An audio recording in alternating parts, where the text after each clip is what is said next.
Hey, this is Thomas. It's an exciting day. We're going to have on New Balance and Danny Orr, and I'm pretty excited. They're making some of the hottest shoes right now, and I am looking forward to talking to Danny, figuring out what they're doing right now, where Fresh Foam's going, where they're going to go in the future. We're going to talk a little bit about what New Balance is doing during these challenging times. So it's going to be a lot of fun to catch up with Danny. Get excited because he has one of the best accents in the business. He's got a great South African accent, and I think you'll enjoy just listening to him talk. So if you just want to chill out and hear those soft tones of Danny Orr, you'll be in for a treat. So as soon as Danny comes on, he's going to be joining us from the New Balance account, and hopefully we will have a great time. Make sure that you ask your questions. We have some questions already lined up with the question card that we had in our story, and we'll go ahead and try to answer as many as we can. One of the top ones we get is between the TC and the RC, when the RC is going to come out. So maybe he can give us a little idea. I think I already know when it's coming out, but we'll see if that is the actual time. All right, let's see here. I think I got him. Let's see.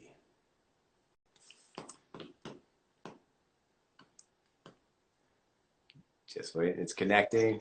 There he is, the man. Thomas. Hey, Danny. Hey, mate, how are you? This is great. Yeah, good, I'm Nice so to be excited that you're able to join us during this time. It'd be better in person, obviously, but hey, this is entertaining for people anyway. You promised next time I'll be in person, right? Yeah, I would love that. Next Good time, go. the only problem is I'd probably have, Jarrett is such a New Balance super fan. He's got the wide feet. Yeah. That 10 and a half, right?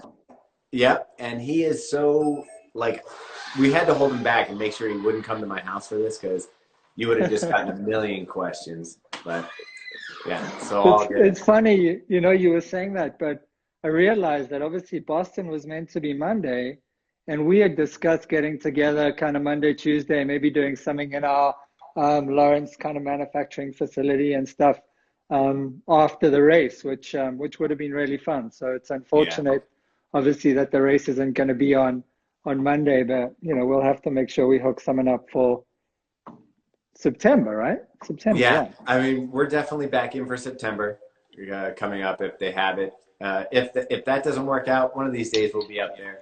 I know that so many people are bummed out, and I get it. You work so hard to get to Boston. You do so many hopes and dreams to get there, and then next thing you know, you you're out of luck, and this crazy thing happens. New Balances, you guys are in Boston, and did you want to talk about some of the things that are happening there that are affecting New Balance before we get into talking about shoes and stuff? No, I think the things that are affecting New Balance are really similar to what is affecting not only the other countries in our industry, but just people in general in the US and people in general around the world. We're lucky enough to be in contact with all of our partners globally, and we're able to check in and make sure that everybody's doing well, and everybody's got family and friends and people that are in difficult kind of situations right now, and we're trying to do the best we can to support everybody, not only in the New Balance family, but as much as we can outside of that as well. I think we're also really focused on what it could look like once we start to move out of the situation we're in, and thinking about all of our friends and partners and things like that that have been so supportive of our brand over the years, and how can we engage with them, and the retailers that have been supporting our product and things like that. How can we work with those groups and make sure that people are going back in stores, people are buying shoes. I think one of the things that we are pretty excited about is the idea that we could be in a fitness / running kind of boom environment coming out of this, and we're definitely trying to make sure that we've got the right product. We're keeping everything in the vein that we would like it to, so that we can work with those retailers again, and the different consumers that hopefully, I think in the Northern Hemisphere anyway, the fact that it's going to be summer, it feels like people are a lot more active right now. Hopefully some of that can continue, and we can be one of the brands at the forefront of really trying to drive what additional health and fitness can look like coming during this, and as well as coming out of where we are right now. Yeah, and I think that's a good point when you take a look at you try to always look on the bright side, and right now there's not a ton of bright side to us all being locked down and stuff. But the exciting thing is we are seeing people come into running that maybe were not as familiar with running or found other ways to exercise, but now they're kind of forced into running if they want to get that workout in, walking, running, whatever. So Yeah. I agree with you. I think there's going to be a surge after this, and maybe even a little bit during it, where people are going to be snatching up the shoes that are out there now and trying stuff new, and they're looking for something more comfortable for their feet. But Yeah, I you mean, know, just in my own area, I'd say, being out and about in South Boston where I live, there's a lot of people that are out being active right now, hopefully still social distancing, but being active. And a lot of them seem like they might be new to running, they're not necessarily wearing shoes that we would be prescribing, should we say, and some of these some yeah, of these things, and it suggests that they're new to running, but that's great, yeah. if it's When you see bringing more. somebody in Air Jordans running down the street, Yeah, a yeah, little bit who like knows? that, or something other than that. I won't mention any other brands, but Okay. yeah, I think if anything, it's good. And one of the ways to combat this is if our immune systems are better, we'll be in a better position too to fight the disease, and hopefully, that being more active helps with that, and that'll continue through the summer. Yeah. And yeah, it's funny because one of my friends, when he first started running, and he was new to it, he turns out he's a phenomenal runner. Like his first marathon out of the gate was a 3:05, and it was like Wow, no training. But when he first came down, he was wearing like the New Balance 574 when he came to meet me for a run. I said, sure. buddy, we got to get you in some, those were great 20, 30 years ago. We got to get you in some modern runners. But yeah. I was gonna So say you can't be mean about the 574. That's for no, sure. it's a classic for, It if is. I'm going casual. But Yeah, yeah, I don't know. I want to do a marathon in them right now. correct. But it's kind of crazy though, because you guys have been really on an upward trajectory ever since, I'd say, I mean, once the Born to Run movement sort of happened, you guys got into the minimalist stuff and you started experimenting Sure. and playing with shoes. And I just felt like that was like a renaissance of New Balance and running. And it kind of just evolved and continued from there. And I'll show you, I have, Here we go, back in the archive. well, I'm going Wow. back for the first Fresh Foam shoe. Wow. 2014, that one. Yeah, this was it. And I've kept it for two reasons. Because one, I knew that you guys were going to stick with Fresh Foam. It had an Hmm. amazing kind of new kind of 3D looking pattern on it. Sure. It's a landmark shoe for me, I think, in the Fresh Foam and the New Balance stuff. Meanwhile, the run on it, I really wasn't happy with the way that the cushion felt, especially the way it was marketed to be super soft. Yep. But now we come full circle forward to like where we are now, and the Fresh Foam is one of my favorite midsole materials, period, out there in the game. It's up there in the top. I think we've seen some exciting things from other companies coming, but Fresh Foam has really Sure. evolved. Can you talk to me about like the process and why this wasn't maybe what we're seeing in this shoe? Yeah, and I mean, obviously, those are two different platforms for us. So we're trying to do a little bit different with each of those products, and we're obviously trying to appeal to slightly different consumers in that instance with one and the other. Fresh Foam's been such a great story for us as a brand, and it's something that we've really been able to get behind and really sink our teeth into over the last. It'll be 10 years in 2024, so we've got a lot of conversations going on right now in terms of what we want that to look like and how we can evolve that when we get to 2024 and have a bit of a story about what it's meant to our business. But I think from the beginning we have told that story of kind of smooth and soft, as you mentioned, and I think as we've learned more about the way that the software system works to be able to generate the data-driven midsoles, the opportunity to take a little bit more risks in terms of some of the compounds under the foot, as the collection of product has started to gain some traction, we've been able to have a look at creating different experiences within the Fresh Foam environment as well, versus just that one experience in terms of where we launched that first shoe. And I think as we've grown in confidence in terms of where we wanted Fresh Foam to go, I think what you've seen is that it's gone into shoes like 1080, which you mentioned. It was huge for us in 2020 for it to go into 880 and 860, and, you know, trying to make sure that we continuing evolving what that platform looks like. And, you know, for us to put it into our statement shoes like 880 and 860 was a real statement of intent for the Fresh Form collection. And yeah, we've got some fun stuff coming, you know, in 2020, the rest of the year, as well as into 2021 and 22 for Fresh Form. But I think to your question around fuel cell, I think one of the key pieces for us in Fresh Form is it is a cushioning first platform. You know, we want to make sure that underfoot the shoe feels really soft. To your point, it feels really smooth and comfortable. And it's the notion of, you know, runners thinking about the fact that they want to go far or wanting to run more frequently every week. And that's really where the Fresh Form collection comes into its own. Whereas the other shoe, the TC that you pulled up, you know, that really is more of a tempo training shoe. And it's about going fast. It's about hitting your tempo goals, some of your performance goals and your long distance goals.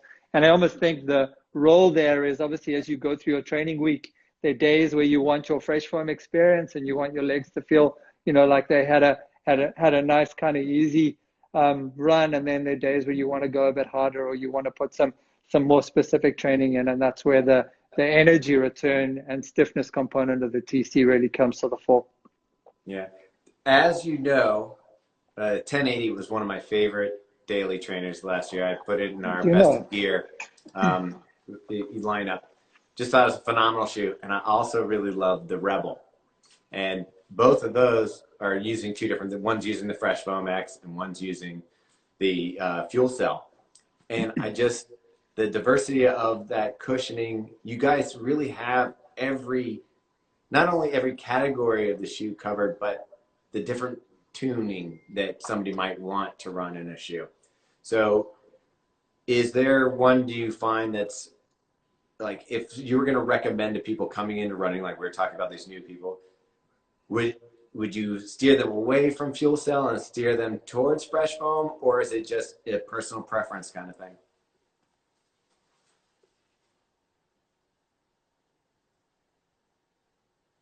Getting a little bit of connection lag on Danny here for a sec. Hopefully he comes back.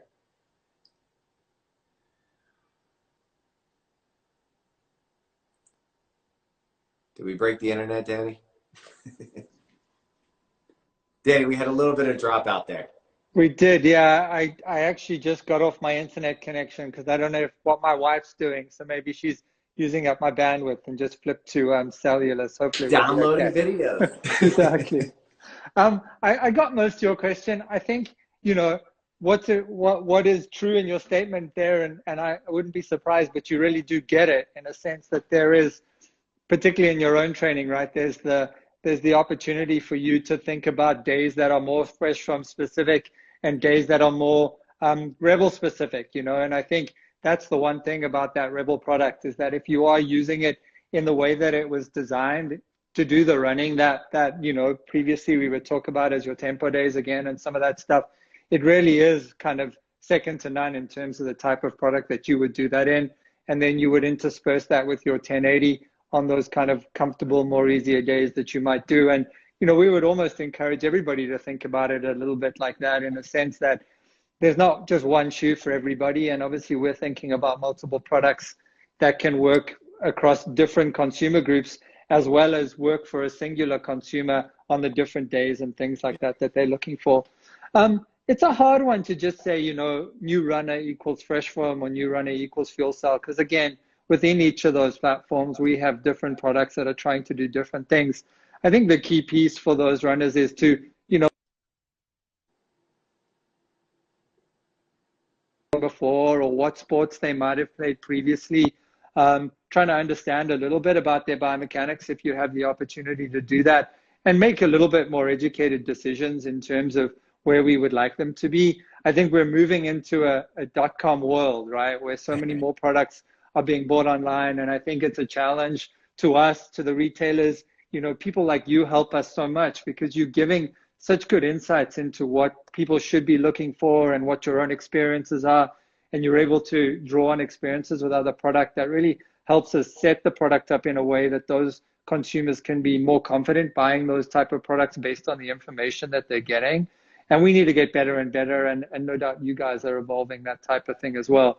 It's easy to say, like, pick an 880 because we know that's down the middle of the fairway and it's going to be comfortable, it's going to fit well. If you're going to look for the next version or the update, generally it's something we're quite progressive with, so you can find consistency there. And all that stuff is very real. But as you get more information from those people and understand a little bit of what their goals are and what their histories are, so you can start to tailor some of those things towards our different collections. And I mean, dude, some of the FuelCell shoes are some of the best shoes we make. And I wouldn't want to hide that. I wouldn't want to hide that away from a consumer because they were a new runner. And because of that, they wouldn't necessarily be entitled to that. I don't think that's it at all. And I think within that, if we can help steer them in the direction of which FuelCell shoes, again, are maybe a little bit more democratic and designed for a slightly broader audience than maybe the Rebel would be, or at least your Rebel. We've got a new one of those coming, and it's a little bit more democratic. There you go. I know you were waiting for that one, so we are waiting for that. We know a little bit. We're not going to be seeing that too early in this year, right? Yeah. It might even be early next year.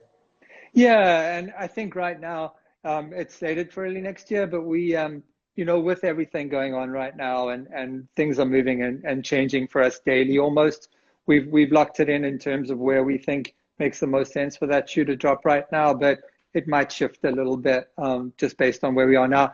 And, you know, we're in an environment also where the world is recovering in different at different times. So it might be a case where Rebels go a little early someplace and a little later in other places as well. And we're just kind of trying to understand that. You brought up a good point there, though. I think that what's missing in somewhere of you used to go to local running store for all your information on a running shoe. And so they kind of had to tell you the intention behind a shoe. Where I think where we're missing now a little bit from the brands across the board is maybe intention of a shoe. So like we designed the 880, this is for what we have in mind when we're designing this shoe. This is what we're thinking the runner's experience is going to be in this shoe. And I think that's something that, you know, we really advocate for when we talk to our audiences. Hey, you need a shoe for daily training.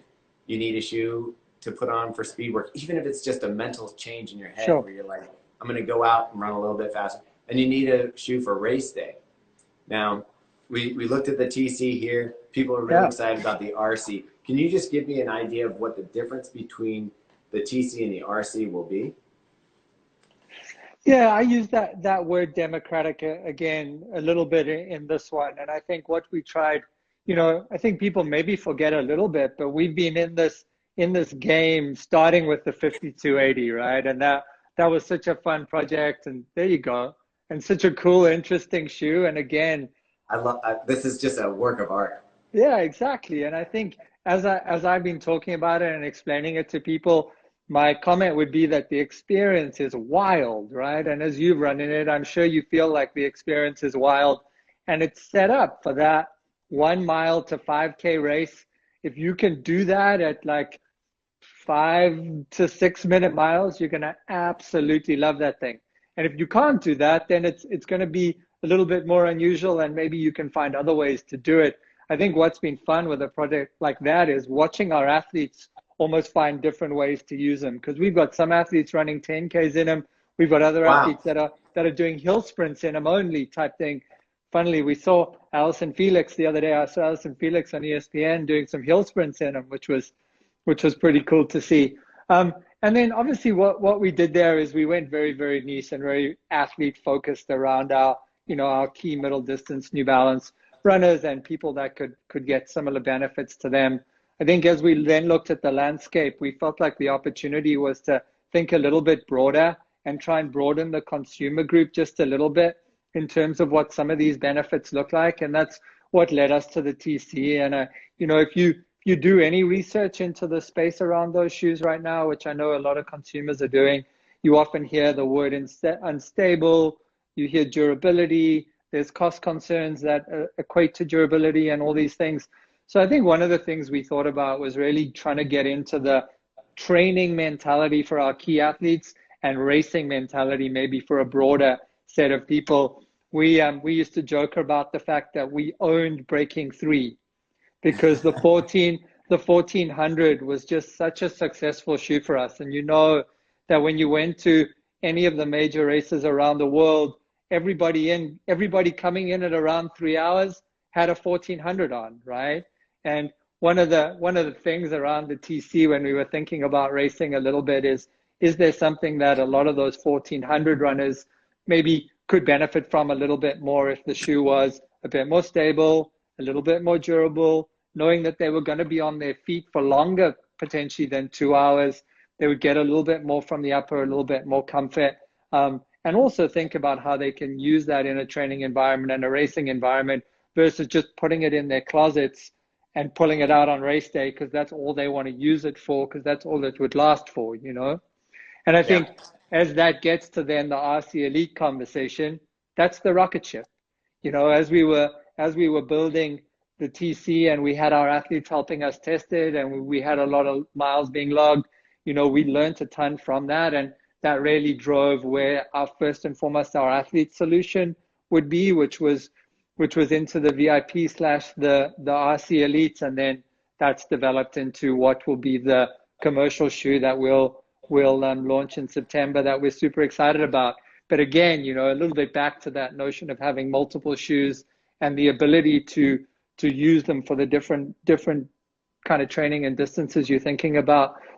Part of the thinking was that those two shoes would really complement each other really well, and you can do some of your training and transition into your racing across those two platforms without having to make this huge jump from training in an 880 to then racing in an RC Elite.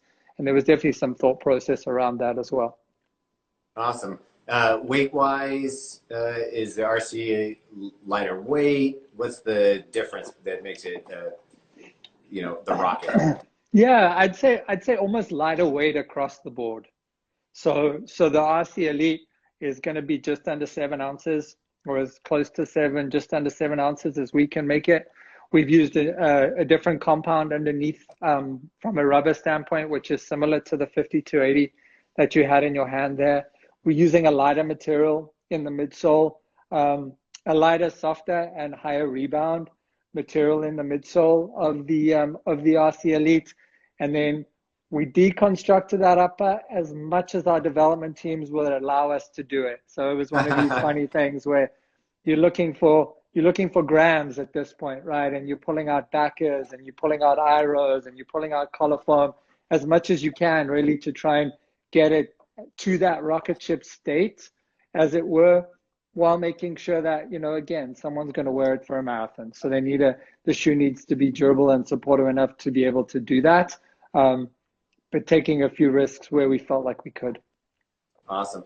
So of all these shoes that we're talking about, you know, what we like, what is it that you're training in, or what is it that is one of your favorite? I know that sometimes you're trying shoes that are, you know, in the future to get a feel for them, but from the current lineup and what people can get a hold of right now, if you were going to pick a daily trainer, a speed day trainer, and a race shoe, what would be on Danny Orr's feet?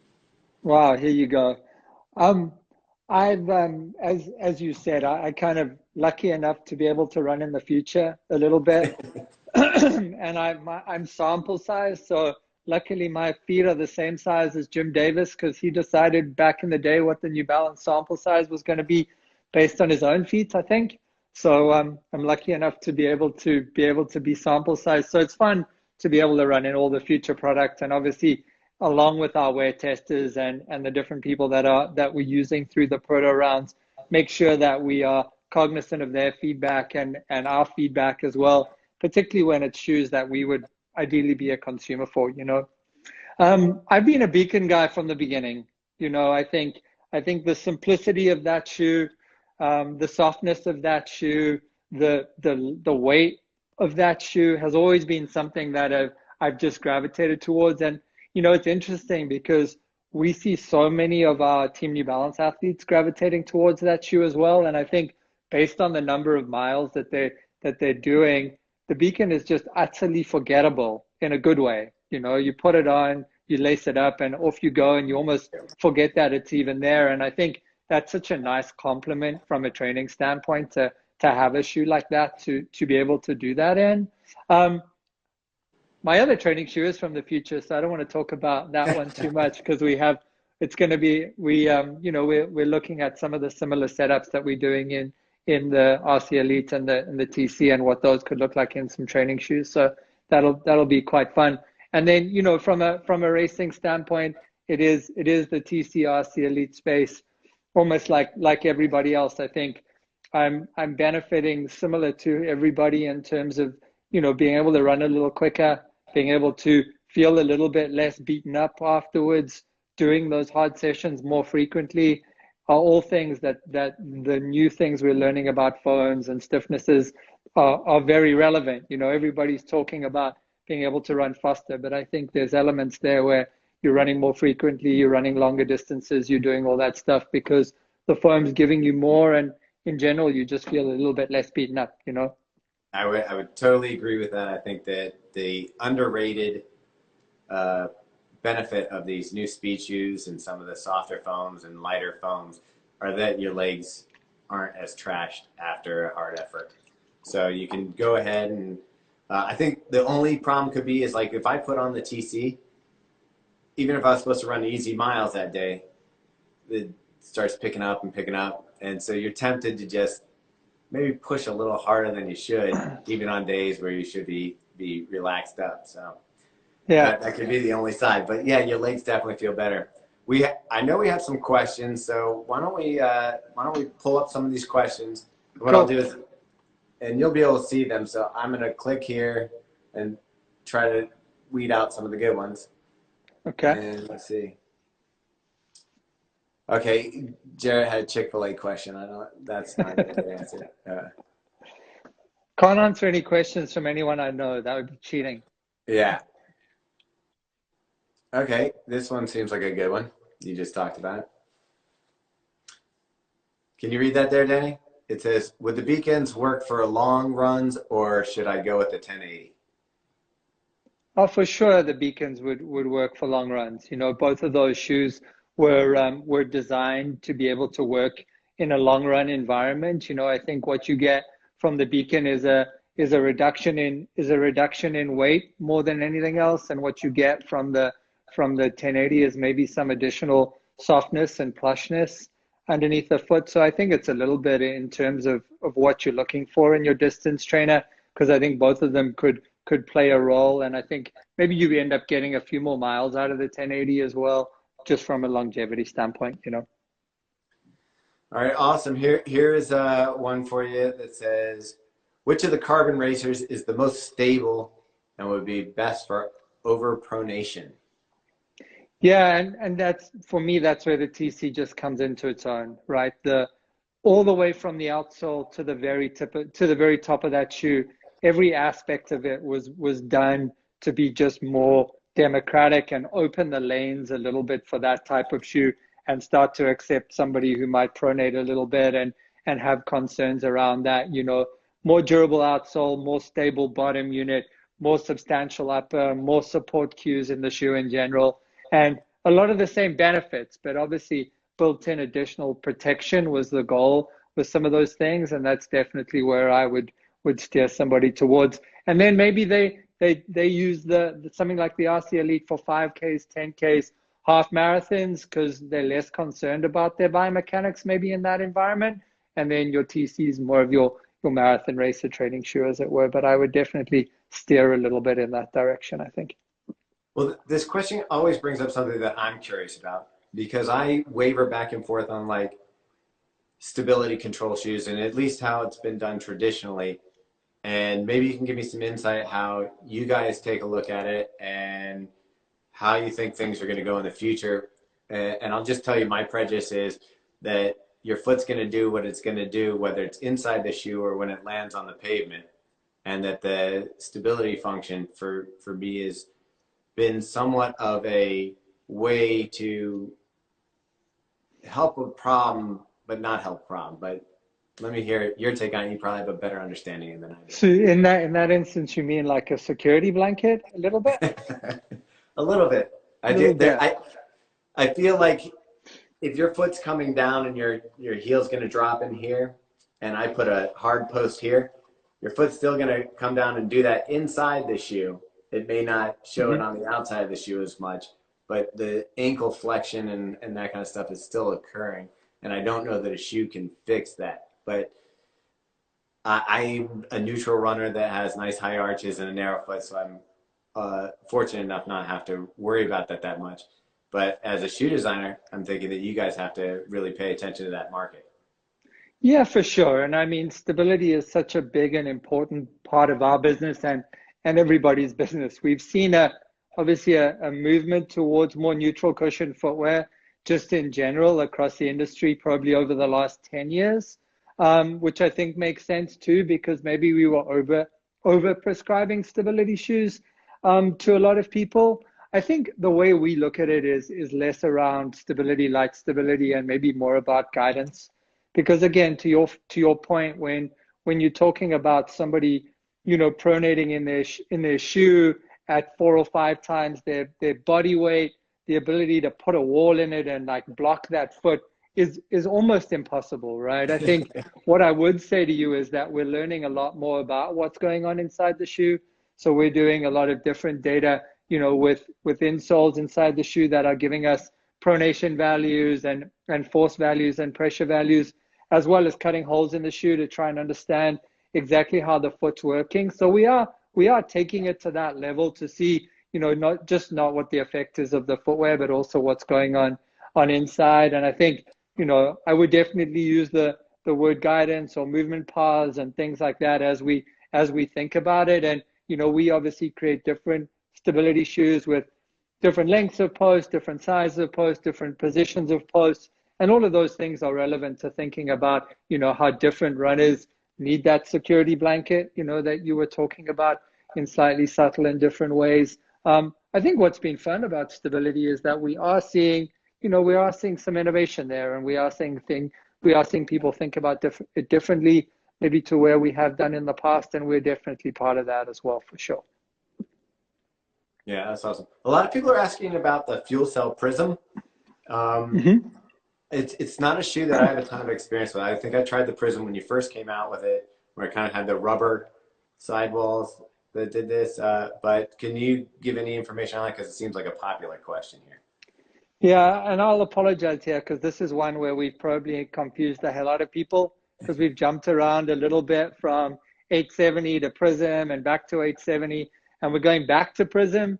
I think we like the name a lot more, and it kind of makes sense in today's world that names tend to stick in people's mind a little bit better than numbers. Where we're really excited about the Prism is that we're moving it onto the FuelCell platform. So a lot of the benefits that you're talking about in FuelCell, you're going to have in the Prism that launches in, those dates are also shifting a little bit, but most likely August right now. That shoe will launch globally. Light stability is an area that has probably been shrinking over the last couple of years. I think the one thing you would say about the light stability space is that it's still been fairly traditional in terms of how people are, just not only designing the shoes, but also thinking about the benefits of the shoes. And one of the things we really try to do with the Prism is be more progressive with it. Faster DNA, high rebound material underneath the foot, a much lighter package overall, but still with that element of protection and light stability post to it, just for a bit of guidance for the foot, but in a totally new age package. So I know a lot of people on here are excited about FuelCell and new fresh foam and things like that, and we feel like what we've done with the Prism is we've kind of dragged light stability into a significantly more modern space for 2020, and we're excited about what that shoe is going to do for us. Sorry, I had to take a water break there, but that's awesome. I'm sure people are going to be excited about that. It seems to be, it's weird. That's a shoe that has a really solid following that, it's just not one I have a ton of experience with. Sure. All right, let's and go. It's been out the market for a few years, so it's probably one that some people might have forgotten about, but it wasn't FuelCell previously, and it wasn't the DNA that I'm talking about now. Yeah. All right, here's one that's just general running, but they asked it 3 times, so I'm going to let you let you get at that one.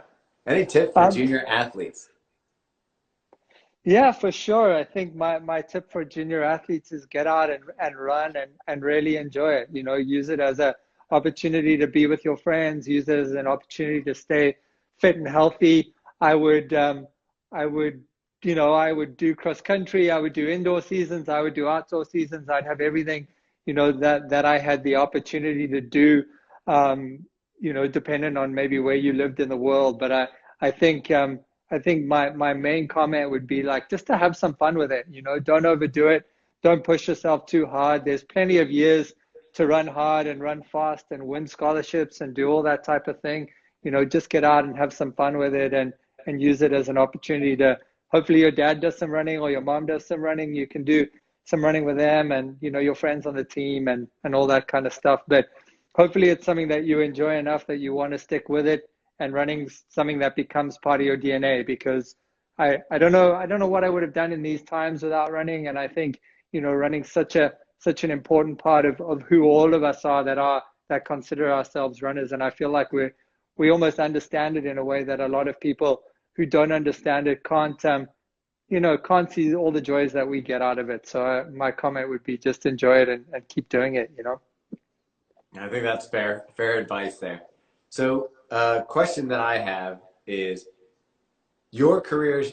How did you get into doing what you do and end up becoming the global manager for running performance at New Balance? It's how long have we got? How much longer is this Let's call start in for? South Africa. Yeah, I'm a very proud South African, born and bred. My university and schooling and all that stuff was done in South Africa. I left there as a very naive 21, 22-year old to move to the UK for 2 years, which is something that all of us South Africans tended to do at that time. We got 2-year visas to go and live in the UK. So I was going to do that and then go home, and ended up staying in the UK for 10 years. My background is in lower limb biomechanics, and it's funny, I started as like, I don't know, doing credit control or expenses or something in the UK, just because that was the only way I could pay my bills as a South African with a bad currency. But very quickly moved back in towards the sports world, and I worked in a retail slash clinic environment where we were selling some shoes and making orthotics and trying to help people with their running, before working for a couple of different brands in Europe. So moving from that onto the brand side, I joined New Balance, oh, 8 years ago now, working in our European office, and I looked after running for our European business, and Europe's such a nice, diverse place, right? And there's so many opportunities, not only with new runners in some of the like less mature markets, and then really focusing on where the strength of Germany and the UK, Italy, Spain, and all of those really mature running markets was. And that was a super fun time. And you talk about New Balance and the renaissance of New Balance. I was really living that in Europe, knowing that we were a few years behind some of the successes that we were seeing in the US, but really seeing strong movement and strong building of what the brand could potentially become in performance running in the UK. And then I got the opportunity to come over to America, which was really cool. And I moved from working on the European business to working on our international business in total. So Asia, Europe, Latin America, the Pacific region, working on product and merchandising for that group, making sure that the globe got what they needed. Obviously New Balance is a strong US business, and we've been very strong in the US for a long time, and our international business has since grown and overtaken that. And Oh, wow. there's more international voices now in the office than there ever were before.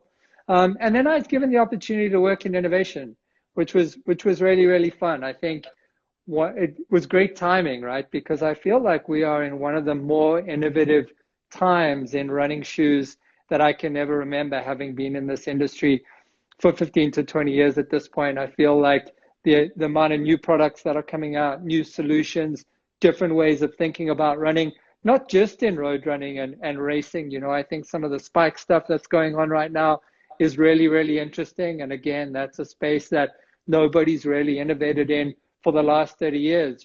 Spikes have been around making sure that they're durable, they have some grip, and they're cheap enough so that, kids can outgrow them every year. And I think this performance enhancement piece has moved into that world as well and has added some innovation there, which is super interesting. So yeah, I was able to be in the innovation team the last 3 or 4 years, and I've moved back onto the inline running team in the last 6 months. To see if we can continue the trend that we've been on, continue some of these nice growth spurts that we've seen, and continue to create products that runners are obviously looking for. Yeah, and I can't tell you how many emails and texts and stuff that we get and questions people asking how to get into the industry, how do they start, what do they do?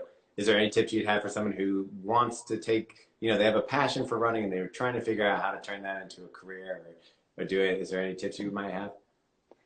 Yeah, I think a lot of people think it's daunting, but it's not that hard an industry to get into. I think what you would say about a brand like ours is there's a ton of different functions. You don't necessarily have to work in product creation or design to get the benefits of working for a company like New Balance, right?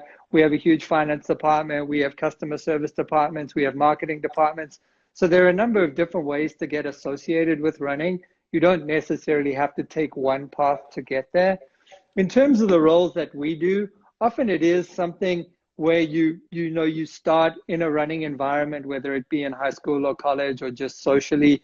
A lot of tech reps programs are set up in a way, and certainly the New Balance tech rep program is set up in a way in which people are rewarded to be able to move out of that into either sales roles or more product focused roles or marketing roles, which is probably the biggest driver into these kind of into the kind of jobs that I myself would do at New Balance. But I think the avenues are almost endless, right? And there are a lot of ways to get in. And I think the other thing I'd say about our business is it promotes the idea that people can do different things and work in different areas. So I'd also say, like, you get in the door because you've got a finance degree, and then you have opportunities to move around within that, and it's definitely encouraged and promoted. Yeah, runners are good at hustling and figuring out how to get things done. So I think they make great employees, and also do that. So this has been great. Before we go, I can't not mention these babies. Danny, I got to tell you, this is probably one of the most exciting things that happened to me since I started reviewing shoes. And everybody loves these, by the way, in the TC. But I can't believe, like, Megan pulls her out and was like, "Did you know it's colored inside?" I'm like, "Yeah, it's a footbed." So keep doing fun stuff in the footbed. With a pressure image on it, yeah. Yeah, but this one, I love it. You took the Bozzy pace and put it on top of the FuelCell here, Rebel, and this was a special thing for me. And I love the detail. It even had the blue and the bottom matching it. I mean, just a beautiful shoe. I'm really excited to see what happens with the Rebel 2 coming out. For the people that missed it earlier, because I saw some questions, some of the shoes are shifting to later releases. A lot of it sounds like it's going to depend on what's going on in the world with everything, and how much, we got to have people working to be able to get stuff shipped, to get stuff out, to get stuff made. So as we get back into that, we're excited. I got to tell you, New Balance has really, stepped up the game. And when we look at the shoes and the shoe companies that are out there that are making exciting things and stuff that makes running fun and enjoyable to get out there, man, you guys are killing it. You guys are doing a great job. So I really appreciate it. Yeah, thank you. And I feel like it's been a super fun time. And, the success of our brand has allowed us to do some interesting things, like the shoe you have in your hand there. And we've got some license to push in some areas while maintaining consistency in other areas. And I think what we're doing right now seems to be really resonating with running consumers across the board. And, we want to keep that going and keep building on it, which is definitely the plans throughout the rest of the year. And as everything gets back to normal, we've got some real fun coming, not only for ourselves, but for you guys to be able to review, and obviously for the consumers to try on the end of that. Yeah, and that's the thing. I mean, you guys keep us excited and motivated to get out there and run. So that's awesome. I really appreciate your time. For sure. If there's anything else you'd like to tell people, other than that, we can wrap this up. No, all good. I'm sure they've heard enough. They've heard enough of my South African accent at this I'm point. telling you, people love it. You'll get people to stay. You can just start reading a book. Get them on. All right, Danny. All right. Thanks a lot. Thomas. We'll be talking soon. Have a good weekend. All right. You too. Cheers, everybody. Bye-bye.